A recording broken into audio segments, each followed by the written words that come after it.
So, what is a MAC address? A MAC address is a synonym for Media Access Controller, and compared to IP addresses, it is a unique address that is hard-coded into our network interface card. And that is the case for both our cable card and our wireless card, meaning that it is a unique physical address. And as you see on the picture right here, it is shown as a hexadecimal format. Again, you will know about hexadecimal formal in the last lecture, part 2, where we discussed it. And whereas IP addresses were in the layer 3 of the OSI model, this is layer 2. So, who choose this MAC address, since it is a unique hard-coded address? It is the companies that produces the network cards that we have in our computers and devices that has a different range based on the producer. So each producer of network cards have a certain range that they can give addresses in between that space. So you can actually look up your MAC address and see who produced your network card. You can do so by using the first command on a Windows, ipconfig/all.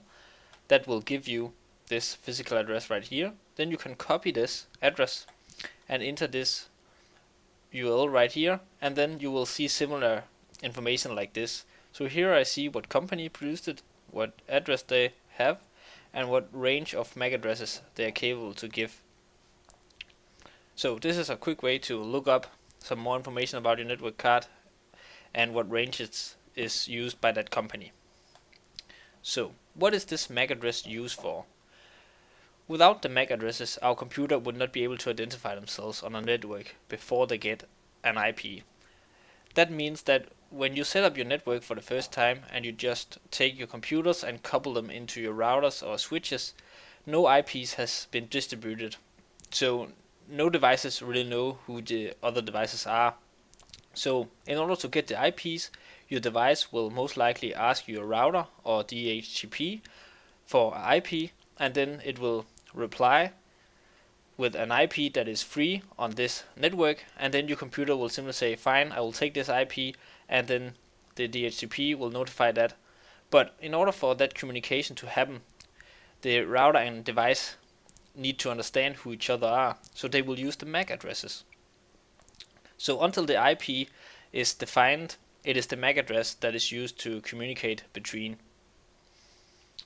So before we jump to the next part, which is switches, routers, and bridges, which will give you a better understanding of a picture like this. As you see, we have switches, we have routers, and we have a lot of multiple devices connected. We need to quickly discuss some of the cast meshes we have. So we have unicast in a network, we have multicast, and we have broadcast. So unicast is a one-to-one communication, meaning that one device is communicating with another device, so one-to-one. Then we have multicast, meaning that one device, like this one, is just communicating with multiple devices, so it is casting out some information and multiple devices are getting that information. And then we have the last one, which is broadcast, and that is that meaning that any computer in the broadcast domain is getting this message thrown at them. So if you see this as a network, then the broadcast domain is all the computers and devices that can be reached by their MAC address, meaning that it is internally within a router.